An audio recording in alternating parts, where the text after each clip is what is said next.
Cruz, guardian of Mexico, right? Yes po. The patient already had both their CT scan and X-ray tested po. Nakita namin na may fractured leg po siya and some possible internal injury. Hinintay na lang po natin lumabas yung result para ma-determine po ano pong exact injury niya and kung anong treatment po ang suited for her. For now, all we can do is give her medication and prevent further complications. Ano pong mangyayari sa anak mo, nurse?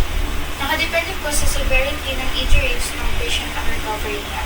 But it also helps that she has you by her side. Ang magagawa po natin for now is to care and look out for her. Habang nagpapahinga po siya. Naka-standby din kami on monitoring her, recovery, and overall well-being. Kaya huwag kayo mag-alala, gagawin namin lahat ng makakaya namin para mapubilis sa recovery ng anak niya.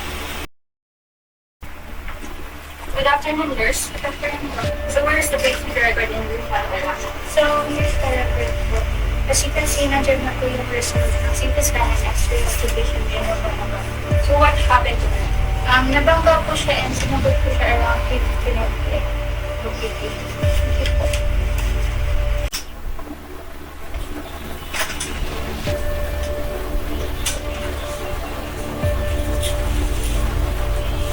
Good afternoon. So, kayo po yung guardian ng patients? Yes, good afternoon. So, nag-contact po kami ng X-ray. Nakita po namin na ang anak niyo po ay may bone fracture. So, magbibigay po ako ng reseta, yung prednisone po at saka naproxen.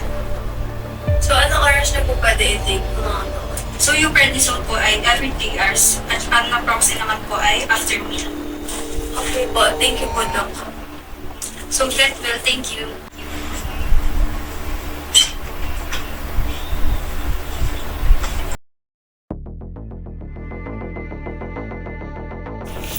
This doesn't align with the patient's health condition.